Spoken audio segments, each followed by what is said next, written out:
All right, everyone. We're on the eve of the much anticipated year 5 under Jim Harbaugh. We got Steve Dace on the line from Michigan Podcast to break down Michigan, the Big Ten, and the nation. We bring him in as much as we possibly can for the insight, the information, and the knowledge that he brings. So check him out on Michigan Podcast. Steve, how you doing today? Man, I'm doing great. I'm sitting here in the man cave. I got the day off.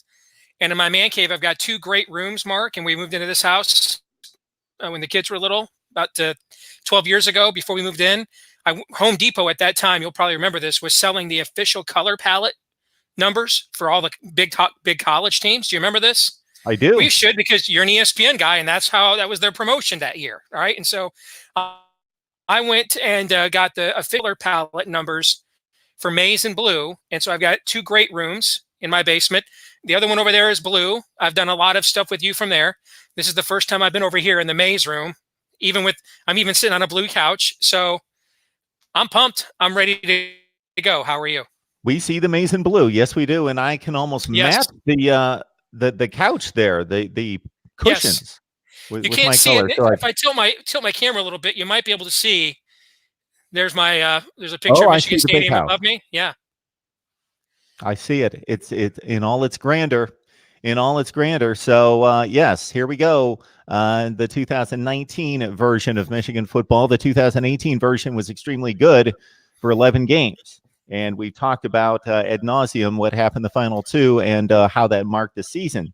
As we open a season and not focus on a closing of a season, but the opening of a season, is there anything in you that even when the opponent is Middle Tennessee and the point spread is 34 that has cringing flashbacks to 2007?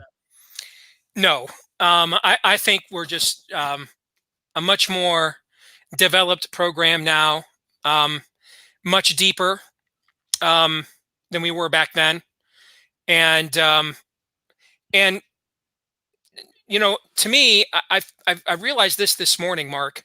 3 years in a row, Michigan has come into the year on a losing streak. And I don't mean you lost your last game. That's not a losing streak. I mean, you lost more than two or more games at the end of the previous season. We did this in 2017. We came in on a 2-game losing streak after losing to Ohio State in the Orange Bowl. In 2018, last year, we came in on a 3-game losing streak after losing to Wisconsin, Ohio State, and the Outback Bowl. And this year, again, we come in on a 2-game losing streak. So I think this is I think we're the toughest team in the country to analyze and to cover. And I know that we are increasingly becoming a hot takey industry. And there's a lot of SEC media, and I'm not even just talking about Paul Feinbaum, but there's like a cottage industry, the Barrett Sallees, the Clay Travises. And I actually like a lot of the content those guys produce, but they understand who their core audience is, and they've got big audiences, but they understand their audience is not in the Midwest where you and I live.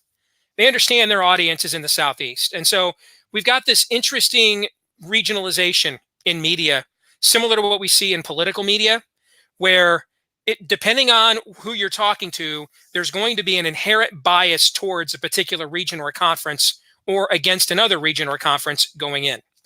And so I think we have to filter through all of that. But when I hear people like David Pollack at ESPN say on game day last week that he thinks Michigan, and he's an SEC guy too, but Michigan's his pick to not finish in the top 25. Every year since I think 25 of the last 26 years, there's been a team in the preseason AP top 10 that didn't finish in the top 25. Last year there was 3: Wisconsin, Miami, and Auburn. All 3 didn't finish in the final top 25. But I understand, I don't view David Pollack as a hot take guy. I get why even guys who are more measured in their comments like Pollack, Michigan provokes a certain reaction. And it's because on one hand, Jim Harbaugh has a top 10 win percentage and a top 10 amount of wins in all of college football since he took over. And he took over a program that barely averaged 7 wins a season the decade before he arrived. On the other hand, though, he has nothing significant to show for that. So you and I kind of love getting together in the offseason and talking history of college football. I don't know that we've ever seen anything like this, because in previous eras, there would have been shared championships. We would have passed out rings. if we didn't have a conference championship game in 2016, I think we would have had with Penn State. No, because Michigan's both losses were in conference. Okay, so I don't know. I mean, but we would have had shared titles even last year. So when you don't have shared titles and it's just there's only if you're not second place, you're last, Ricky Bobby, then having winning 75% of your games doesn't mean what it meant 10 or 15 years ago. And so Michigan's a fascinating team to try to get a handle on. On one hand, the record's top 10 in college football. On the other hand, they have like nothing to show for it whatsoever. So I understand why we provoke even measured people like David Pollock.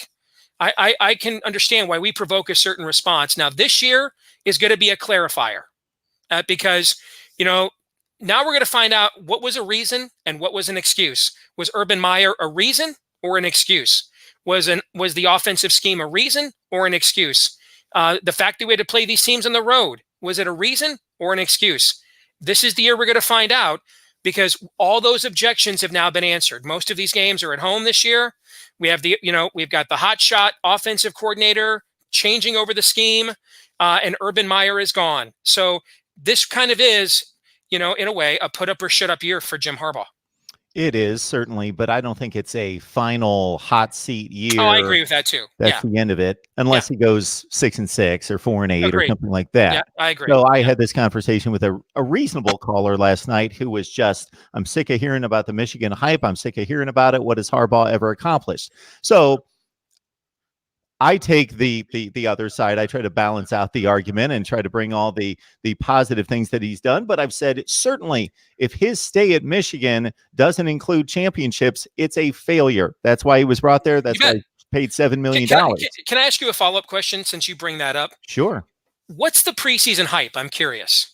Is it the fact their win total is a modest 9 as we enter opening day in Vegas, which that's Michigan's win total pretty much every season is 9? Is it the fact that Desmond Howard on College Game Day last week, one of our most popular alums, picked Wisconsin to win the conference? I mean, I keep hearing about this preseason hype. Which hype is this? Can you help me understand? I guess there was a writers' poll in the Cleveland Plain Dealer, and Michigan barely beat out Ohio State. That's the first time in 12 years that Michigan was, or Ohio, or 8 years, or whatever it is, that Ohio State wasn't picked to win that. What is the hype? I get that take in 2016. Jim's out there at all the camps and he's got his shirt off and he's showing up at Dodger games with his glove behind home plate and coaching first base for the Oakland A's. But in 2019, tell me he barely tweets. We just talked. Jerry DiNardo just said that of all the camp tours they went to, Michigan was the only team that didn't show him an actual practice. So I'm trying. I keep hearing this take, all the hype. What hype? Because all we hear is he gets dunked on all the time. He's terrible. 2 weeks ago, it was he's denying transfers at Cincinnati. Meanwhile, 3 Michigan players just got immediate eligibility. One of them who was just on the roster in May. All right. Because from our perspective, all we hear is our coach gets blamed for everything other than the Lindbergh kidnapping. We don't know where all this Michigan fans were like, what hype are we talking about? Because we don't see it. Okay, this is what I'm going to say, Steve, is that we're a minority, you and I, not as fans in fan bases, as measured analysts who do our best to take logic, track record, projection based on all those things that provide context and framework, and then make a measured decision on our opinion or our prediction, whatever the case might be, whereas everybody just a ton of people run off at the mouth, and I'm constantly checking people using the same terms. They're overrated. Okay, well, give me some context. Where are you getting this rating from? So-and-so's overrated. So-and-so's underrated. They're hyped too much. I heard the other night from a caller, somebody said, Jake Fromm's never won any big games. I said, well, first of all, before I tear that apart, give me your definition of a big game. What is a big game? Well, he's not won any national championships. Correct. Could you come on the show and say Jake Fromm's never won a national championship? Because winning a college football playoff game and an SEC championship game, I would consider those pretty big games. So, yeah, I just think we live in this world where people just take off and run off at the mouth, and they really don't know what they're saying or the definition of the words that they're throwing out there, and they create their own hype or overrated this or whatever it is. Point taken. You're right. And that's what I think it is. Yeah, I think there's a lot to that. That's why I asked you. Like, I wouldn't ask Twitter Egg 69 on, what's your definition of overhyped with his 14 followers. But I'm asking you because I know you take this seriously, because I want to make sure I'm checking myself on my end too.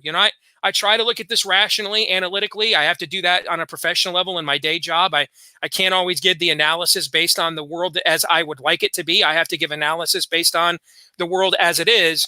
But this year, I guess I really don't see the hype. I don't. When ESPN's FPI picked Michigan 5th in the offseason, they got utterly destroyed. Other than that, Michigan's kind of, most people have them. Athlon's picks Michigan to win the Big Ten. Phil Steele did. But if you look at, a lot of the coaches poll, the AP poll, they're 7th, 8th, 9th. That's pretty much what they've been under Jim Harbaugh, as a team in the bottom half of the top 10. I guess I don't see an added layer of hype. I don't see it. But, I heard Kirk Herbstreit, and I love Kirk Herbstreit. Okay. Love the guy.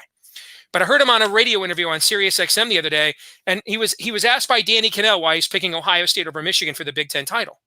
And I guess I would have assumed probably because Ohio State, if you look at the 4 and 5 stars more that they've recruited over Michigan, they almost have an entire recruiting class of more of those guys. Almost. It's not quite that many. It's like 16. But that's almost an entire class more. Or Jim Harbaugh is 1-9 against top 10 teams. That's kind of true. When they beat Colorado and Penn State in 2016, they weren't ranked in the top 10 at the time, but they finished that way at the end of the year. But even if you give them those games, then he's 3-9. That's still not very good. All right. So I thought those were going to be the reasons he listed. And he said, well, I just kind of think Ohio State has a chip on its shoulder.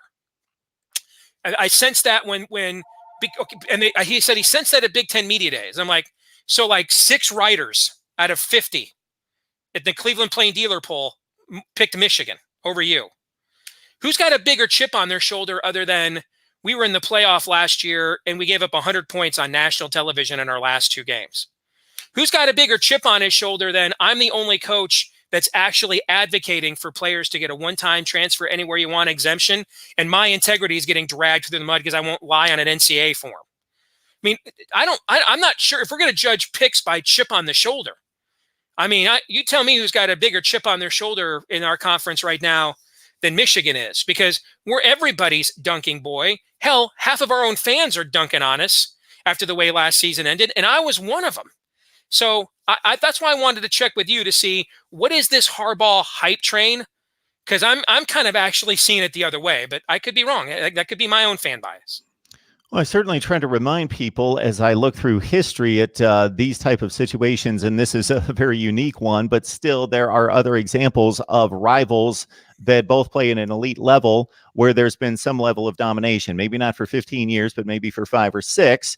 And then there's been some kind of transition that has marked the breakthrough for the other program. And that these programs are obviously, the rosters are very close in talent, although there is I use the word decided. I have all sorts of people commenting to me that Ohio State's so much more talented, and then I have other people saying it's dead even. I think there's a decided advantage on the roster for Ohio State, but it's reasonable. There are tons of teams out there that beat better teams in the recruiting rankings every week in college football. So it would not be any shock to me. I was actually leaning Michigan the entire offseason for all the obvious points that we've discussed in the past. And then when I had to pull the trigger, I pulled it for Ohio State, thinking that Justin Fields would have 11 games under his belt, a defense that was deplorable, 71st in the country last year, would play up to its talent level eventually with Greg Schiano out of the way, and that Ryan Day he's a brilliant guy. I don't think he's going to have the issues that Manny Diaz had the other night, but that he's going to be better prepared for that type situation in that type game by game 12. Not a September matchup against Michigan. I would feel somewhat differently. But, I provide the framework for people that say, this is crazy. People are picking Michigan. Oh, this is coming from the Ohio State community generally, of course, that it's crazy because we beat them 15 years in a row, except for the one Luke Fickell year, of course. And how can you make a case for Michigan?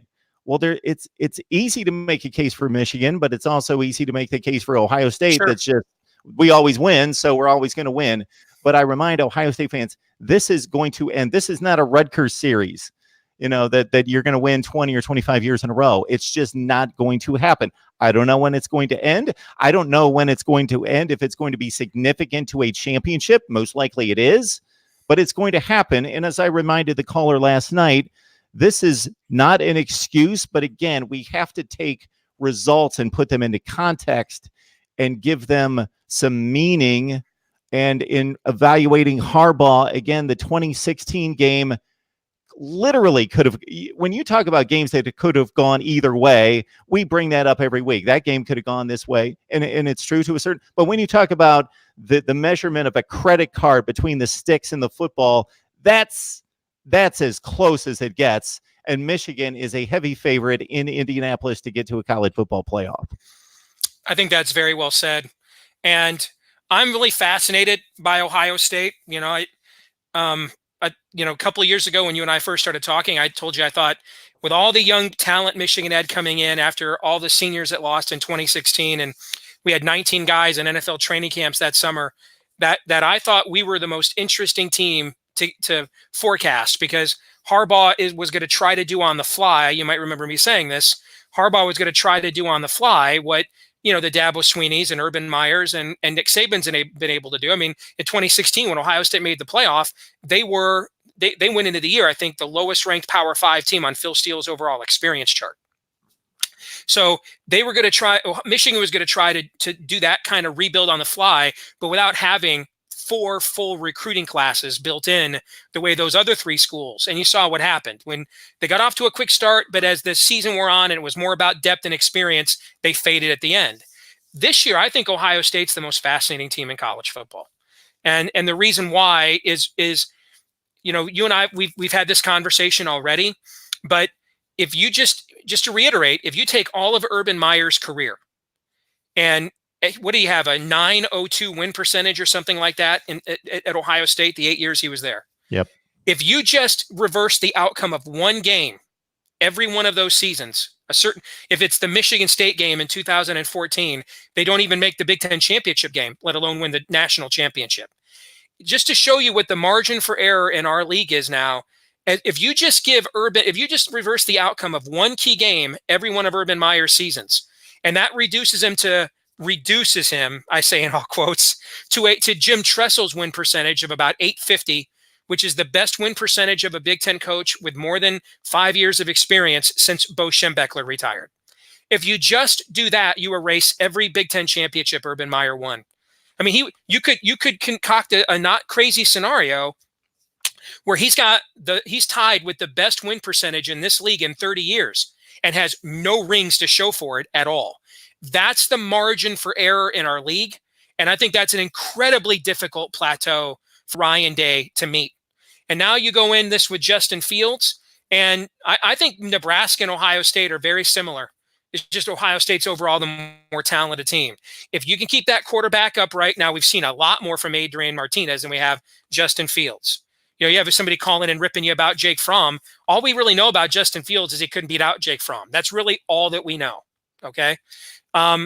So let's say, though, as the season goes on, he gets better and better and better. It's similar to Nebraska. If you can keep that, you need the quarterback to run the ball.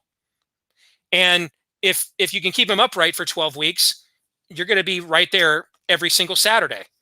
But if Justin Fields goes down, I was listening to an interview Dave Revson gave a couple of days ago from the Big Ten Network, and he essentially said, if Justin Fields goes down, sound the alarm. I mean, that's the difference between 11-1 and you're back in the playoff hunt, and you maybe 9-3, 8-4. And so I think all of our fan bases in our conference, particularly the ones now that are at the highest level where Ohio State is and where Michigan's is probably one more step away from, and trying to get there, and Penn State's in that group as well. And yet several programs now in the Big Ten West that are kind of coming to kind of join the Michigan-Penn State group, if you will. I think everybody needs to recognize now, with all of the money that's been invested here, all of the resources, for even programs like Purdue 2 years ago when Wilton Spate got hurt, they didn't have a damn MRI machine or X-ray machine on campus. They had to bus him to the hospital in West Lafayette off the stadium like it was 1981. Northwestern built a Taj Mahal right there on Lake Michigan. This stuff was inconceivable 10 or 15 years ago. And so, a few years ago, or his first year in the league, Urban Meyer really challenged this conference to get serious about winning on a national level, and it has. And so that's good news for the league. Here's the bad news, is the margin for error for everybody now is so much slimmer than it was before. And, if Ryan Day has a 78% win percentage, an 80% win percentage, which puts him at about a Woody Hayes level now, it's conceivable he could never win a Big Ten championship over 5 years, despite a historically great win percentage. That's how thin the air is now in the Big Ten. I think everybody needs to kind of recognize that. The other viewpoint I'll add to that, though, Steve, is that the distribution of the wins is going to be important, of course. Sure. Because if, what Urban Meyer did, and people don't quite understand it because they look at the disappointing aspect of the losses that cost them playoff bids or national championships, is that, just the consistency over and over, losing one game. So the regular season records for Urban Meyer, 12-0, 12-0, 11-1, 11-1, 11-1, 10-2, 11-1. So it's just the consistency of that. So Ryan Day is going to, I think, forge a successful career at Ohio State by the standards of most, if there are enough of those 11-1s that enter them into the playoffs or Big Ten championships. Mm-hmm. If the 9-3s are sprinkled in every 3 or 4 years, and you finish in the top 10 or 15, and you have a reasonable year, and nobody gets too upset because you've got in the bank. I think this is a key point you're making. Yeah, what you're saying is Urban Meyer, it never had the cycle down year. Now, a cycle down year at Ohio State is going to be 8-4, 9-3. All right. Urban Meyer never had the cycle down year that a Jim Tressel had or every other Ohio State coach had. Okay. Even Woody Hayes, in an era where he had 115 scholarships, and it was the big 2, little 8, had cycle down years. Urban Meyer never had that. Michigan had one in 2017. This might be one for Penn State, without Trace McSorley and Saquon Barkley. I don't know if you know this or not, Mark, but in the 2 years James Franklin had Trace McSorley and Saquon Barkley together, James Franklin won 81% of his games. In the 3 seasons he didn't have those two guys together, he won 59% of his games. So that's an incredible number. That's an incredible gap. Not to mention, how do you lose 7 games when you have Trace McSorley and Saquon Barkley together? Do you think Urban Meyer would have lost 7 games in 2 years with Trace McSorley and Saquon Barkley? Do you think Jim Harbaugh would have lost 7 games? Well, Urban Meyer wasn't losing 7 games in 2 years, period. Do you think Jim Harbaugh would have lost 7 games in 2 years with Trace McSorley and Saquon Barkley? I sure as hell don't. No. And that's the high watermark for Franklin. So this, with how young they are, particularly on offense, this could be a bit of a cycle down, 8-4 kind of a season for them. But that under Urban Meyer, Ohio State has not gone through the cycle down year. And so what I hear you saying is, hey, Ryan Day may win 2 or 3 Big Ten titles over 6 or 7 years like Urban Meyer did, but instead of his down year being 10-2 and we almost still made the playoffs, his down year might be an 8-4. And I think that's a good way of looking at it. And so what Michigan fans are looking at it now for the inverse is, we had the 1 cycle down year, and then we had the 3 years that we were really right there. And now the question is, are we ever going to get over that hump? Or are we always just going to kind of be right there? That's the question that Michigan fans have right now. Hey, Steve, there's one last topic, and I'm kind of up against it, but I really want to get your opinion on, because it just kind of hit me the other day, even though I look at schedules almost every day, just like you do throughout the off season. It kind of hit me the other day, the lack of big games in the collection of non-conference games for the Big Ten versus the other leagues, and whether that's going to hurt the conference or help the conference. And it all depends on the scenario. If Ohio State or Michigan sitting there at 11-1, then 12-1 after they win the Big Ten without the embarrassing loss that Ohio State suffered over the last 2 years, then they should be safe, and nobody's going to say Ohio State didn't play anyone in the non-conference schedule. Of course, Michigan would be a different case with the Notre Dame win under its belt. But when I look at the collection of big games, quote, big games for the Big Ten, I'm looking at Notre Dame, Stanford, Iowa State, and then it just drops off the cliff. Nobody else plays anyone significant. For Penn State, it's Pitt. For Nebraska, it's Colorado, and on and on and on, where there's just a stack of them for the SEC and the ACC. The SEC, for example, 2 games against Clemson, a Texas game, Miami, who am I missing? A Notre Dame game, and on and on and on. I don't know. Again, if there's a tiebreaker situation like there has been a number of years, and this has been the Ohio State. The fascination with Ohio State is every year that there's been a playoff, they've been on the line, whether selected or dropped. They've been right on that line every time. So if it's that again, then the Big Ten doesn't look good because they're unless they just clean house and just make sure that they hold serve and win all those games or just about all those games, versus these other conferences have those top 10 type matchups in the non-conference. I think that's a very good point you're making. In fact, you go back last year, you can make an argument. The only really quality non-conference win, when you look at what TCU was 6-6, and they had to pull a big upset the last week of the year to get bowl eligible, remember? So really the only quality non-conference win the Big Ten had last year was Iowa beating Iowa State. That was the best non-conference win that the league had a year ago. Northwestern didn't win a non-conference game last year and then went undefeated in the West Division. So I do think that is a factor that we could run into in November for the final, or December for the final playoff rankings. The first thing we got to figure out, though, is I think it's going to be difficult for a team to get through this league without 2 losses. And now I'm not one who thinks a 2-loss team can't make it. I keep pointing this out. Auburn was number 2 in the country with 2 losses heading into the SEC championship game in 2017.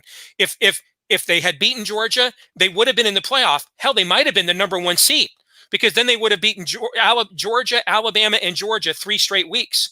So I don't believe that they don't want a 2-loss team. I don't buy into that. But the problem is who that second loss is often to. Is it a faceplant like Ohio State had against Iowa a couple of years ago, right? That's really the question. So I think before we even debate your point, we got to see if anybody can get through this league with 1 loss or fewer, which I'm doubtful that can occur. I went out on a limb. I actually predicted 3 2-loss teams are going to make the playoffs. Clemson's in the clubhouse with no losses.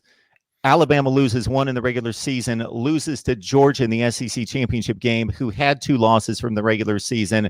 Ohio State loses 2 during the course of the Big Ten schedule. With all that, they've got a rough schedule, but then they hit the big house. I think they're going to eke out another win. That leaves Ohio State and Michigan both at 10-2. Ohio State wins the Big Ten at 11-2. I've got 3 losses from Texas in upsetting Oklahoma to win the Big 12. And then I think the Pac-12 again, it's like a 10-3 champion. So I don't think that's nuts. Yeah, I don't think that's nuts. I think we're overdue for a 2007 kind of year. In fact, I forecasted that in my preview, where you had a 2-loss LSU win the national championship. And it was how many different teams were number 1. Ohio State was number 1 a couple of weeks that season as well. So I think we're kind of overdue for that kind of a year. And I'll close. I know you're up against it, so let me just make this last point.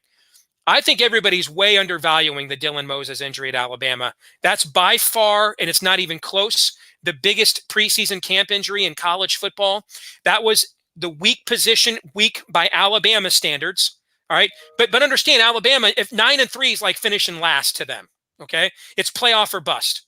So that linebacker was already the position where they had 2 great players, and then behind them, nothing but youngsters. Remember 2 years ago in 2017 when they barely made the playoff, they didn't win their division. They got housed by Auburn at the end. Why? Because they had so much youth and inexperience at that linebacker position. Dylan Moses was the top linebacker prospect in next year's NFL draft. He was the captain of that unit. When you're dealing with, if we don't win the national championship, our fans think it's a failure for the next 8 months. That injury, I think, is a massive injury for Alabama. And I think that's being way undervalued, because people just think, as Nick Saban says, they're just going to crap out another player. Not even Alabama just craps out another Dylan Moses. Okay. There might be a player on their roster that might be Dylan Moses in 2020 and 2021. They weren't planning on that guy being ready to be Dylan Moses in 2019. I think that's a major injury that's not being talked about enough. Because of the term captain that you just eloquently stated. It's not just the next 5-star off the bus. It's a leader, inspirational leader, the guy that lines everybody up, the traffic cop, the guy that gets everybody set and inspires the defense as well. Well said. Steve Dace Michigan podcast does a tremendous job there. Please check out it. As a Middle Tennessee's on the slate, and then more fascinating games to follow. Steve, we appreciate you stopping by. Hopefully we can corral you more often. You bet, brother. Go Blue. Take care. Thanks, Steve. You got it, appreciate man. It. You bet. I'll send you something out next week.